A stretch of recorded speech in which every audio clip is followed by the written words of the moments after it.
जय हिंद दोस्तों, स्वागत है आपका चैनल पर। सबसे बड़ी खबर के साथ एक बार फिर से सामने मौजूद, जहां पर चलेंगे। सबसे पहले बड़ी अपडेट में आपको बताएंगे राहुल गांधी ने मध्य प्रदेश, छत्तीसगढ़ और राजस्थान को लेकर किया है दावा। बताएंगे कहां पर जीत रही है कांग्रेस पार्टी और कहां पर बीजेपी के साथ में है असली टक्कर। इसकी जानकारी खुद राहुल गांधी ने दी है दोस्तों। वहीं पर मध्य प्रदेश में बीजेपी जन आशीर्वाद यात्रा के दौरान एक बार फिर से चले हैं लात घूसे। बीजेपी के नेताओं ने एक दूसरे को जमकर पीटा है। 8 लोगों को पुलिस की ओर से गिरफ्तार भी किया गया है। बताएंगे इसके बारे में डिटेल से जानकारी दोस्तों। वहीं पर कर्नाटक के अंदर बीजेपी और जेडीएस के बीच में हो तो गया है गठबंधन, लेकिन अपने कार्यकर्ताओं ने ही बीजेपी से गठबंधन को लेकर इंकार कर दिया है। बताएंगे आपको विधायक भी खुलकर बीजेपी के खिलाफ जेडीएस के मोर्चा खोल रहे हैं दोस्तों। इसी के साथ में प्रधानमंत्री मोदी के मन की बात के दौरान फिर से झपकियां लेता हुआ बीजेपी का नेता नजर आया है। साथ साथ प्रधानमंत्री मोदी के वाराणसी दौरे को लेकर एक बड़े समाज के अंदर विरोध की जानकारी सामने आ रही है दोस्तों। बताएंगे आपको क्या है पूरी अपडेट। और राजस्थान के अंदर आखिरकार महारानी बीजेपी के खिलाफ नया मोर्चा खोलने जा रही है। बताएंगे आपको 26 तारीख से पदयात्रा को लेकर बड़ी डिटेल सामने आ रही है दोस्तों। क्या कांग्रेस पार्टी का है इसके पीछे हाथ, बताएंगे इसके बारे में पूरी जानकारी। साथ साथ इंडिया गठबंधन में आना चाहती है आईएनएलडी। कांग्रेस पार्टी के वरिष्ठ नेताओं के साथ हुई है मुलाकात, जिसके बाद चर्चाएं और तेज हो गई है दोस्तों। और मध्य प्रदेश के अंदर महाराज के छठे समर्थक ने भी बीजेपी से इस्तीफा देकर कांग्रेस पार्टी ज्वाइन कर ली है। एक एक करके चलेंगे सभी बड़ी अपडेट की तरफ, सारी बड़ी जानकारी अब तक पहुंचाएंगे। लेकिन उससे पहले अगर आप भी मानते हैं कि मध्य प्रदेश, छत्तीसगढ़ में कांग्रेस पार्टी की जीत नजर आ रही है और राजस्थान में करीबी मुकाबला है, तो इस वीडियो को लाइक करके लाल बटन दबाकर चैनल को सब्सक्राइब करके बेल आइकन दबाकर कमेंट बॉक्स में जय हिंद जय भारत जरूर लिखेगा। चलते हैं सबसे पहले और बड़ी अपडेट की तरफ, जहां पर राहुल गांधी ने दावा किया है कि इसी साल होने वाले 5 राज्यों के चुनाव में कांग्रेस पार्टी मध्य प्रदेश, छत्तीसगढ़ के विधानसभा चुनाव जीतने जा रही है। तेलंगाना को लेकर भी उनका दावा है कि पार्टी यहां चुनाव जीत सकती है, जबकि राजस्थान को लेकर राहुल गांधी ने ईमानदारी से स्वीकार किया है कि यहां पर करीबी मुकाबला चल रहा है, लेकिन उन्हें यकीन है कि अंततोगत्वा कांग्रेस पार्टी की जीत हो जाएगी। और इसके पीछे आप लोग जानते हैं कि बीजेपी राजस्थान के अंदर कितनी ज्यादा फूट पड़ी है दोस्तों। बड़ी बात यह है कि अशोक गहलोत से मुलाकात करने के बाद भारतीय जनता पार्टी की राजस्थान की पूर्व मुख्यमंत्री वसुंधरा राजे अब 26 तारीख से पदयात्रा पर निकलने जा रही है। गौरव गोगोई के बाद अशोक गहलोत से उन्होंने मुलाकात की थी, तस्वीरें आप लोगों ने देखी थी दोस्तों। और इसके बाद उन्होंने 26 तारीख से पदयात्रा निकालने का ऐलान किया है, जबकि बीजेपी की जन आक्रोश यात्रा पहले ही राजस्थान के अंदर निकली हुई है। इसके बावजूद भारतीय जनता पार्टी से अलग वसुंधरा राजे अपनी पदयात्रा निकालने जा रही है 26 तारीख से। और कहा जा रहा है कि इस पदयात्रा के अंदर जिस तरीके का रिस्पॉन्स नजर आएगा, उसके बाद वसुंधरा राजे आगे कदम उठाएंगी। यानी दोस्तों भारतीय जनता पार्टी को लेकर वो नाराज है, ये बातें पूरी तरीके से स्पष्ट हो गई है। और महारानी अपनी शक्ति को आजमाना चाहती है और पता करना चाहती है कि उनको कितने कार्यकर्ताओं और नेताओं का समर्थन है। अगर पदयात्रा में हजारों हजार की भीड़ दिखाई देने लगी तो ये बात तय हो जाएगी कि वसुंधरा राजे बीजेपी से किनारा करके चुनावी मैदान में उतरने जा रही है, अपनी नई पॉलिटिकल पार्टी बनाने जा रही है। आप लोग की जो भी राय हो दोस्तों लिखकर जरूर बताएगा। क्या इन पूरे राजनीतिक घटनाक्रम के पीछे कांग्रेस पार्टी के जादूगर का हाथ है, लिखकर जरूर बताएगा। चलते हैं एक और बड़ी अपडेट की तरफ। क्या प्रधानमंत्री किसी भी देश का हो, उसकी ये भाषा हो सकती है कि वो किसी गवर्नर को पैसों के ढेर पर बैठा हुआ सांप बता दे। दरअसल दोस्तों प्रधानमंत्री नरेंद्र मोदी पर ये गंभीर आरोप लगे हैं। आपको बता दें कि प्रधानमंत्री नरेंद्र मोदी ने रिजर्व बैंक ऑफ इंडिया के तत्कालीन गवर्नर उर्जित पटेल को पैसे के ढेर पर बैठने वाला सांप बताया था। पूर्व वित्त सचिव की किताब के एक अंश के अंदर समाचार वेबसाइट पर प्रकाशित रिपोर्ट में यह दावा किया गया है। आपको बता दें कि ये किताब है जिसका नाम है वी ऑल्सो मेक पॉलिसी, जिसे पूर्व वित्त सचिव सुभाष चंद्र गर्ग ने लिखा है। उन्होंने जानकारी दी है अपनी किताब के अंदर की फरवरी 2018 की शुरुआत में नरेंद्र मोदी सरकार की तत्कालीन गवर्नर उर्जित पटेल के प्रति हताशा इतनी बढ़ गई थी कि स्थिति 1 महीने के अंदर इतनी भयावह हो गई कि उर्जित पटेल ने सरकार पर आरोप लगा दिया और सरकार की ओर से भी कठोर भाषा में रिस्पॉन्ड किया गया है। दरअसल दोस्तों इस किताब में कथित तौर पर कहा गया है कि केंद्र सरकार के चुनावी बॉन्ड योजना को बाधित करने की कोशिश आरबीआई के गवर्नर ने की थी, जिसके कारण बीजेपी और उसकी सरकार के लोग इतने ज्यादा आहत हो गए थे, खासकर उस समय के वित्त मंत्री उर्जित पटेल को लेकर बयान देने लगे थे। लेकिन बड़ी बात दोस्तों यह है कि इसमें दावा किया गया है कि प्रधानमंत्री नरेंद्र मोदी ने उर्जित पटेल की तुलना धन के ढेर पर बैठने वाले सांप से की, जो आरबीआई के संचित भंडार को किसी भी उपयोग में लेने को तैयार नहीं था। आप लोग को याद होगा कि अचानक से उर्जित पटेल को पद से हटाया गया और इसके पीछे एक गजब तरीके का कुतर्क दिया गया था, जो किसी के गले से नहीं नीचे उतरा। बड़ी बात यह है दोस्तों कि उसके बाद जो अगला गवर्नर बनाया, उन्होंने आरबीआई के पैसे को सरकार को ट्रांसफर किया, लगभग 1.5 लाख करोड़ रुपए दिए गए। इसके बाद अब ये सवाल खड़ा होता है कि ये जो आरोप लगे हैं इसका जवाब क्या प्रधानमंत्री खुद देंगे या बीजेपी के नेता देंगे। आप लोग की जो भी राय हो दोस्तों लिखकर जरूर बताइएगा। क्या प्रधानमंत्री ने ऐसा कहा होगा, क्योंकि दावा तो किया गया है। साथ साथ मध्य प्रदेश में भाजपा की जन आशीर्वाद यात्रा आजकल अलग ही तरीके की आशीर्वाद यात्रा में नजर आ रही है। दरअसल दोस्तों विवाद बीजेपी के 2 नेताओं के बीच में हो गया और नौबत इतनी आगे बढ़ गई कि गाली गलौच हुआ। इस घटना का वीडियो सोशल मीडिया पर तेजी से वायरल हो रहा है। जन आशीर्वाद यात्रा के नाम पर भारतीय जनता पार्टी के नेता एक दूसरे को आशीर्वाद देते हुए दिखाई दिए, जमकर लात घूसे चले हैं। विवाद विवाद इतना आगे बढ़ गया कि थाने तक मामला पहुंचा। पुलिस ने 8 लोगों के खिलाफ मुकदमा दर्ज किया है। धर्मनगरी ओरछा के अंदर जन आशीर्वाद यात्रा के समापन के दौरान निवाड़ी जिला पंचायत अध्यक्ष सरोज राय के पति प्रेमचंद्र राय और पूर्व जनपद के अध्यक्ष के बीच में विवाद बढ़ गया, धक्का मुक्की हो गई। मामले पर जिला पंचायत अध्यक्ष सरोज राय ने बताया कि वो जन आशीर्वाद यात्रा में शामिल होने के लिए निवाड़ी के ओरछा जा रहे थे। इस दौरान यूपी के गाड़ी चालक सोनू यादव वसोवा और रमेश खंगार अपनी गाड़ी से रास्ते में बार बार उन्हें ओवरटेक कर रहे थे। उन्हें बाद में वो ओरछा में राम राजा मंदिर में दर्शन के लिए पहुंची तो सीढ़ियों पर सोनू यादव ने उन्हें पीछे से धक्का दे दिया। जब उस घटना का सुरक्षा कर्मी ने विरोध किया तो उसके ऊपर सोनू यादव ने गाली गलौज की और मामला आगे बढ़ गया, धमकी देने लगा और हाथापाई तक भी ये मामला पहुंच चुका है। दोस्तों, कुल मिलाकर बीजेपी के लोग मध्य प्रदेश में जन आशीर्वाद यात्रा के नाम पर केवल कुछ एक यात्राएं कर रहे हैं, बाकी आशीर्वाद इसी तरीके से मारपीट के माध्यम से ही शायद दिया जा रहा है। साथ नीतीश कुमार ने बीते शाम लालू यादव के घर पर जाकर उनसे मुलाकात की है। दोस्तों, आपको बता दें कि आज स्पेशल कैबिनेट भी बुलाई गई है। दरअसल नीतीश कुमार ने सबसे पहले अपने पार्टी के प्रवक्ता और नेताओं को अपने आवास पर बुलाया था। घंटों मुलाकात करने के बाद उन्होंने अगले दिन शाम को लालू यादव के घर पहुंचे हैं और आज स्पेशल कैबिनेट की बैठक बुलाई गई है। दोस्तों, इस पूरे घटनाक्रम को अगर आप जोड़ेंगे तो ये बात सुनिश्चित है कि कुछ बड़ा कदम उठाने जा रहे हैं नीतीश कुमार और आरजेडी के प्रमुख लालू यादव। देखते हैं क्या कदम उठाया जाता है। साथ साथ दोस्तों, जेडीएस के लोगों ने दिल्ली में जाकर बीजेपी के साथ गठबंधन कर लिया, लेकिन कोई भी गठबंधन तभी सक्सेसफुल या सफल होता है जब धरातल पर उसके कार्यकर्ता गठबंधन साथियों के मिलकर काम करे। लेकिन जेडीएस में तो ऐसा लग रहा है कि ऊपर के नेताओं ने फैसला ले लिया है और नीचे के सारे कार्यकर्ता इसका विरोध करने लगे हैं। दरअसल दोस्तों, जेडीएस ने जो अनाउंसमेंट किया है उसका असर देखने को मिला है। सबसे पहले केरल की पूरी जेडीएस इकाई ने कहा है कि उनका बीजेपी के साथ जाने का कोई सवाल ही नहीं खड़ा होता, वो लेफ्ट पार्टी के साथ में थे, हैं और रहेंगे। यानी पूरी केरला इकाई कुमारस्वामी के हाथ से चली गई है और अब जेडीएस के एमएलए करेमा जी नायक ने स्पष्ट तौर पर अपनी विधानसभा के अंदर ये जानकारी दे दी है कि भारतीय जनता पार्टी के साथ कोई गठबंधन नहीं है। ऐसा इसलिए क्योंकि बीजेपी ट्राइबल विरोधी है, यानी आदिवासी विरोधी पार्टी है। खुलकर विरोध किया गया है। दोस्तों, आप देखते हैं क्या बीजेपी और जेडीएस के लोग हवा हवा में गठबंधन करेंगे या धरातल पर जाकर अपने कार्यकर्ताओं को मनाएंगे, क्योंकि कोई कार्यकर्ता ये मानने को तैयार ही नहीं है कि बीजेपी के साथ गठबंधन है, खासकर जेडीएस के नेता। साथ साथ दोस्तों, ब्रजभूषण को भी जब भी मौका मिलता था वो महिला पहलवानों का शोषण करने की कोशिश करते थे। दिल्ली पुलिस ने यह दलील अदालत में देते हुए कहा है कि जो सबूत दिए गए हैं वो आरोप तय करने के लिए काफी हैं। इसके बाद कांग्रेस पार्टी की ओर से लिखा गया कि इतना होने के बाद भी महिला सम्मान का दिखावा करने वाली मोदी सरकार यौन शोषण के आरोपी ब्रजभूषण के साथ खड़ी है। सवाल आज भी यही है कि प्रधानमंत्री ब्रजभूषण को क्यों बचा रहे हैं, इसका जवाब प्रधानमंत्री को देना चाहिए। आप लोग की जो भी राय हो दोस्तों लिखकर जरूर बताएगा। साथ साथ सुखबीर सिंह बादल ने कहा है कि वो सारी पॉलिटिकल पार्टी से, उनके नेताओं से, उनके अधिकारियों से कहना चाहते हैं कि सभी एक साथ मिलकर पंजाबियत और सिखों के खिलाफ चलाए जा रहे प्रोपेगेंडा का विरोध करें। उन्होंने कहा कि हमें एक साथ मिलकर पंजाब विरोधी और सिख विरोधी ताकतों को हराना है। हमारे युवाओं को एंटी नेशनल और टेररिस्ट पेंट करने की कोशिश की जा रही है। पंजाबी, खासकर सिख समुदाय के लोग जिन्होंने देश के बनाने के लिए, देश की आजादी के लिए जो बलिदान दिए हैं वो किसी भी बलिदान से ज्यादा है। जैसे कि बब्बर अकाली, गदारी बाबास, काला पानी की सजा काटने के लिए अंडमान निकोबार ले जाए गए थे। कोमागातु मारो का एक मूवमेंट हुआ था जिसमें कई सारे सिखों को जान गंवाना पड़ा था। इसके बाद शहीद आजम सरदार भगत सिंह के बारे में भी जानकारी सुखबीर बादल ने दी है। आगे उन्होंने लिखा, सुखदेव, राजगुरु, लाला लाजपत राय, सारी पॉलिटिकल पार्टी से उन्होंने कहा कि एक साथ मिलकर, मीडिया वालों के साथ मिलकर एंटी सिख मूवमेंट के खिलाफ आप लोग आवाज उठाइए। सारे देशवासियों से कहना चाहता हूं कि आप सब लोग मिलकर anti Punjab, anti Sikh propaganda के खिलाफ आवाज उठाइए। हमारे संविधान के अंदर लिखा हुआ है, India to be a union of state with unity in diversity as fundamental principle, let's respect that. आप लोग किस पर जो भी राय हो दोस्तों लिखकर जरूर आएगा। साथ साथ प्रधानमंत्री नरेंद्र मोदी एक बार फिर से मन की बात करते नजर आए, लेकिन प्रधानमंत्री नरेंद्र मोदी के मन की बात सुनते सुनते बीजेपी का नेता इतना ज्यादा फ्रस्ट्रेट हो गया, बिहार के अंदर की झपकियां लेता नजर आया है। बड़ी बात दोस्तों ये है कि बीजेपी नेता के झपकी लेती हुई वीडियो सोशल मीडिया पर जमकर वायरल हो रही है। आप लोग की जो भी राय हो लिखकर जरूर बताएगा। साथ साथ लखनऊ के अंदर हर हाल में चाहिए पुरानी पेंशन, राजधानी में अपनी ताकत दिखाएंगे प्रदेश और केंद्र के हजारों कर्मचारी। पुरानी पेंशन लागू कराने, आउटसोर्सिंग कर्मियों को नियमित करने और फ्रिज भत्तों को जारी करने की मांग को लेकर राज्य व केंद्र सरकार के करीब हजारों कर्मचारी विरोध प्रदर्शन करने वाले हैं। दोस्तों, बड़ी बात यह है कि इस सम्मेलन को लेकर बड़ी तैयारियां भी चल रही है। देखते हैं किस तरीके का प्रदर्शन और आंदोलन किया जाता है। साथ साथ वाराणसी में प्रधानमंत्री नरेंद्र मोदी से ना मिलने से नाराज हुआ किन्नर कलाकार, गंगा में विसर्जित किए अपने पुरस्कार। शनिवार को प्रधानमंत्री नरेंद्र मोदी वाराणसी के दौरे पर थे। करीब 6 घंटे तक प्रधानमंत्री वाराणसी के अंदर मौजूद रहे। प्रधानमंत्री नरेंद्र मोदी के कई कार्यक्रम के बावजूद कार्यक्रम में हिस्सेदारी नहीं मिलने पर किन्नर कलाकारों ने प्रधानमंत्री मोदी के कार्यक्रम में सम्मान नहीं मिलने का आरोप आरोप लगाया और दुखी होकर किन्नर कलाकारों ने काशी सांसद सांस्कृतिक महोत्सव में जीते गए मोमेंटो और सर्टिफिकेट को गंगा में प्रवाहित कर दिया है। किन्नर समाज की अध्यक्ष सलमान चौधरी ने जानकारी देते हुए बताया है कि हफ्तों से काशी में चल रहे काशी सांसद संस्कृति महोत्सव में लोक नृत्य में 5 कलाकारों को खासकर किन्नर समाज से आने वाले प्रतिभागियों को सम्मान दिया गया, लेकिन प्रधानमंत्री नरेंद्र मोदी के हाथों से सम्मान नहीं मिला, उनके कार्यक्रम के माध्यम से सम्मान नहीं दिया गया है। साथ साथ दोस्तों इंडिया गठबंधन को लेकर एक बड़ी अपडेट सामने आई है। हरियाणा में अगले साल होने वाले विधानसभा चुनाव को लेकर भी सियासी हिलचलें तेज है। इसी कड़ी में इंडिया गठबंधन में इंडियन नेशनल लोक दल के शामिल होने को लेकर अटकलों का बाजार गर्म हो गया है।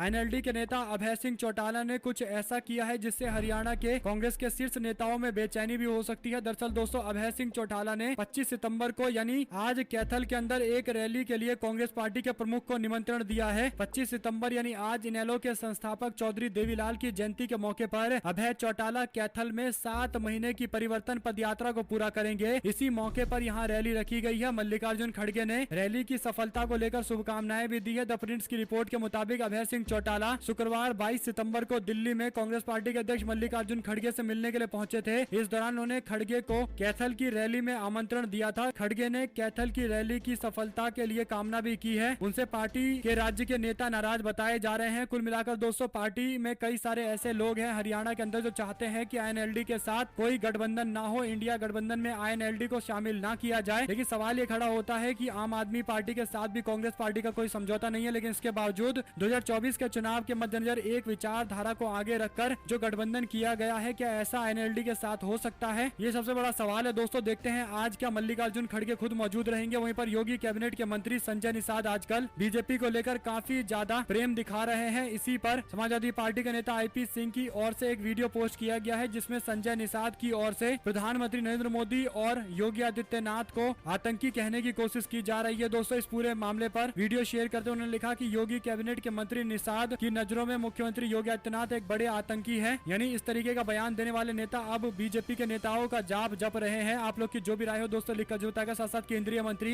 ज्योतिरादित्य सिंधिया धीरे धीरे बीजेपी में अलग थलग होते दिखाई दे रहे हैं। केंद्रीय मंत्री ज्योतिरादित्य सिंधिया के वफादार और प्रभावशाली नेता प्रमोद टंडन ने 23 सितंबर को कांग्रेस पार्टी में शामिल होकर राज्य में संख्या 6 कर दी है, जिन्होंने बीजेपी छोड़कर कांग्रेस पार्टी ज्वाइन किया है, जो ज्योतिरादित्य सिंधिया के काफी करीबी हैं। इंदौर निवासी प्रमोद टंडन बीजेपी के प्रदेश कार्य समिति के सदस्य थे और हाल फिलहाल में उन्होंने बीजेपी छोड़ दी थी। बीजेपी से नाता तोड़ चुके अन्य स्थानीय नेताओं जिसमें रामकिशोर शुक्ला, दिनेश मल्हार को इंदौर में शनिवार को कांग्रेस के प्रदेश अध्यक्ष कमलनाथ की मौजूदगी में आयोजित कार्यक्रम के दौरान पार्टी में विधिवत शामिल किया गया। बीजेपी से मोह भंग होने पर कांग्रेस में लौटने वाले प्रमोद टंडन ज्योतिरादित्य सिंधिया और उनके दिवंगत पिता माधव राव सिंधिया के वफादार समर्थक में गिने जाते रहे हैं। वह उन नेताओं में शामिल थे जो वर्ष 2020 में ज्योतिरादित्य सिंधिया की सरपरस्ती में कांग्रेस पार्टी छोड़कर बीजेपी में शामिल हुए थे। बीजेपी कार्य समिति के सदस्य समंदर पटेल के 18 अगस्त को भोपाल में सैकड़ों समर्थकों के साथ कांग्रेस पार्टी में शामिल होने के बाद प्रमोद टंडन कांग्रेस में लौटने वाले सिंधिया के छठे वफादार हैं। इस पूरे राजनीतिक घटनाक्रम के बाद ऐसा लग रहा है कि ज्योतिरादित्य सिंधिया बीजेपी में अकेले रह जाएंगे, जिस तरीके से उनके समर्थक पार्टी छोड़कर भाग रहे हैं। साथ साथ दोस्तों लखनऊ के अंदर समाजवादी पार्टी के कार्यालय में जब अखिलेश यादव से यह सवाल पूछा गया कि इंडिया गठबंधन में खासकर यूपी के अंदर सीटों का बंटवारा कब होगा और कैसे होगा, तो अखिलेश यादव ने जानकारी देते हुए कहा कि इस बार समाजवादी पार्टी टिकट मांग नहीं रही है बल्कि टिकट बांट रही है और समाजवादी पार्टी ने हमेशा से बड़ा दिल दिखाकर टिकट बांटा है। जब भी लड़ाई विचारधारा की रही है, लोकतंत्र और संविधान को बचाने की रही है, समाजवादी पार्टी ने हमेशा त्याग किया है। जल्द ही सीटों का ऐलान कर दिया जाएगा। उन्होंने कहा कि हमारे गठबंधन सहयोगियों के साथ हम बातचीत करके जल्द ऐलान करने जा रहे हैं। वहीं पर अखिलेश यादव ने घोसी में जीते अपने उम्मीदवार का जोरदार स्वागत भी किया है और इसे एक बड़ी जीत बताया है। यही बड़ा कारण है कि ओपी राजभर अखिलेश यादव से इतने ज्यादा नाराज है कि खुलकर अखिलेश यादव पर पर्सनल टिप्पणियां कर रहे हैं। इस बार ओपी राजभर ने एक सभा को संबोधित करते हुए कहा कि अखिलेश यादव ने सीएम बनने के बाद पिता मुलायम सिंह यादव को दिया था धोखा, चाचा भी मंत्री पद से हाथ धो बैठे। ओपी राजभर की इस टिप्पणी पर आप लोग की जो भी राय हो लिखकर जरूर बताएगा। साथ साथ अखिलेश यादव ने कहा कि सांसद रमेश बिधूड़ी पर लगे चुनाव लड़ने की आजीवन पाबंदी, बीजेपी के सांसद रमेश बिधूड़ी के द्वारा संसद में प्रयोग की गई आपत्तिजनक भाषा का मामला गर्माता जा रहा है। इस मामले में समाजवादी पार्टी के अध्यक्ष अखिलेश यादव ने कहा कि इंसान की पहचान चेहरा नहीं जुबान होती है। सत्ता के नशे में बेसुध बीजेपी के एक सांसद द्वारा विपक्ष के एक अल्पसंख्यक सांसद को अति अभद्र तरीके से संबोधित करना किसी आपराधिक घटना से कम नहीं है। ये भाजपा की नकारात्मक राजनीति का निकृष्टतम रूप है, जिसमें अन्य भाजपाई सांसद सांसद भी हंसते हुए सम्मिलित हो रहे हैं। ये किसी एक भाजपाई की गलती नहीं है, बल्कि ये भाजपा के अधिकांश सदस्यों की निर्लज्जता, बेशर्मी का नतीजा है। साथ साथ दोस्तों, वाराणसी में प्रधानमंत्री नरेंद्र मोदी के काफिले के सामने कूदा एक बेरोजगार युवा। बताया जा रहा है कि नौकरी न मिलने से था परेशान और बेरोजगारी का आलम प्रदेश भर के अंदर, देश भर के अंदर ऐसा है कि अब बीजेपी से जुड़ा हुआ युवक भी विरोध कर रहा है। दोस्तों, आप लोग की जो भी राय हो लिखकर जरूर बताएगा। साथ साथ लोकसभा के अंदर जब बीजेपी के सांसद रमेश बिधूड़ी के खिलाफ कार्रवाई की मांग की जा रही है, तो अब उल्टा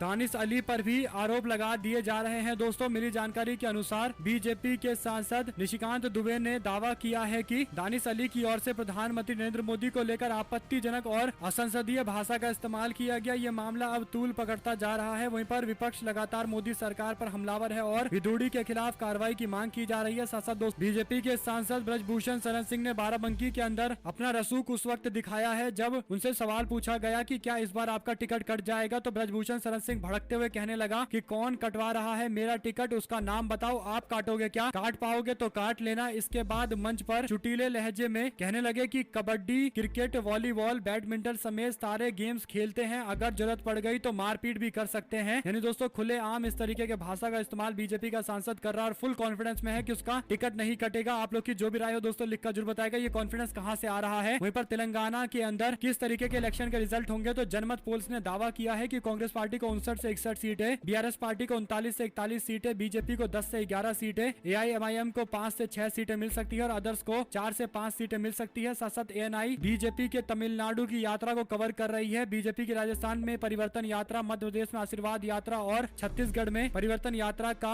कवरेज कर रही है, जहां पर 5000, 3000, 1000 लोग आ रहे हैं। जबकि मध्य प्रदेश में कांग्रेस पार्टी की जन आक्रोश यात्रा में लाखों लोग आ रहे हैं, लेकिन इसका कवरेज एएनआई की ओर से नहीं किया जा रहा है। यहाँ तक कि भारत जोड़ो यात्रा सम्मेलन असम में चल रहा है, वहाँ पर भी हजारों लोग आते हैं, लेकिन उसका भी कवरेज नहीं हो रहा है। भूपेश बघेल ने यूथ प्रोग्राम किया, उसका भी कवरेज नहीं किया गया। लोग पूछ रहे हैं कि क्या अपने आप को एशिया का सबसे बड़ा नेटवर्क बताने वाले एएनआई वाकई में न्यूट्रल है। आप लोग की जो भी राय हो दोस्तों लिखकर जरूर बताएगा। साथ साथ कर्नाटका में बीजेपी और जेडीएस के बीच में हुए गठबंधन को लेकर सवाल लोग पूछ रहे हैं कि क्या भारतीय जनता पार्टी इतनी ज्यादा डर गई है कि अब वो गठबंधन करने लगी है। 2019 में बीजेपी ने कर्नाटका में 25 सीटें जीत ली थी, जबकि उस समय कांग्रेस पार्टी और जेडीएस पार्टी का गठबंधन था। लेकिन इस बार बीजेपी को कॉन्फिडेंस नहीं मिल पा रहा है, इसीलिए जेडीएस के साथ बीजेपी अलायंस में जा रही है। इसका सीधा मतलब यह है कि डीके शिव कुमार और सिद्धरमैया के नेतृत्व और राजनीतिक कुशलता से बीजेपी के लोग परेशान हैं। साथ साथ दोस्तों, मध्य प्रदेश के अंदर निवाड़ी पंचायत अध्यक्ष सरोज राय ने आरोप लगाया है कि बीजेपी के विधायक अनिल जैन ने अपने आदमियों को भेजकर अभद्रता की और सुरक्षा कर्मियों को जान से मारने की धमकी दी है। उधर बीजेपी के युवा नेता निर्भय यादव ने पंचायत अध्यक्ष पर भी झूठ बोलने का आरोप लगाया है। कुल मिलाकर बीजेपी के और भी कई सारे नेताओं में आपसी मतभेद देखने को मिल रहे हैं। दोस्तों, साथ साथ इंडियन एक्सप्रेस ने G20 को लेकर एक बड़ा दावा किया है। उन्होंने बताया है कि फ्रांस के प्राइम मिनिस्टर इमैनुअल मैक्रोन और तुर्की के प्रेसिडेंट एर्दोगन ने इच्छा जाहिर की थी कि वो जामा मस्जिद के यात्रा पर जाना चाहते हैं, वहां पर जाकर शाही इमाम से बातचीत करना चाहते हैं मीडिया कवरेज के माध्यम से, लेकिन भारत सरकार ने अलाउ नहीं किया है। लोग सवाल पूछ रहे हैं कि सिक्योरिटी का कारण बताकर उनको नहीं जाने दिया गया, क्या ये सच में कोई कारण था या फिर हास्यास्पद है। आप लोग की जो भी राय हो लिखकर जरूर बताएगा। साथ साथ दोस्तों, संसद में मेरी वर्बल लिंचिंग हुई, मिल रही है धमकियां। निशिकांत दुबे के आरोप पर दानिश अली की ओर से टिप्पणी की गई है। साथ साथ विपक्षी पार्टियां सत्ता की भूखी है। यूपी के डिप्टी सीएम ब्रजेश पाठक का तंज, राज्य में सभी लोकसभा सीटें जीतने का दावा उन्होंने किया है। साथ साथ दोस्तों, मौलाना साहबुद्दीन रजवी ने आरएसएस के प्रमुख मोहन भागवत के बयान का किया समर्थन, मुसलमानों से अपील की है। राष्ट्रीय स्वयंसेवक संघ के सर संचालक मोहन भागवत ने शनिवार को लखनऊ में एक मीटिंग को संबोधित करते हुए कहा था कि संघ के कार्यकर्ता विभिन्न धर्मों को मानने वालों के साथ ही मुसलमानों से भी बातचीत करें और संपर्क बनाए। साथ साथ दोस्तों, भारतीय जनता पार्टी के नेता पर बोले संजय राउत, कहा ऐसे व्यक्ति को संसद में नहीं होना चाहिए। संजय राउत ने कहा कि एक लोकसभा सदस्य दूसरे सांसद को आतंकवादी, उग्रवादी कहता है, वह इससे भी आगे बढ़कर धर्म और जातिगत टिप्पणी करने लगे। अगर किसी विपक्षी सांसद ने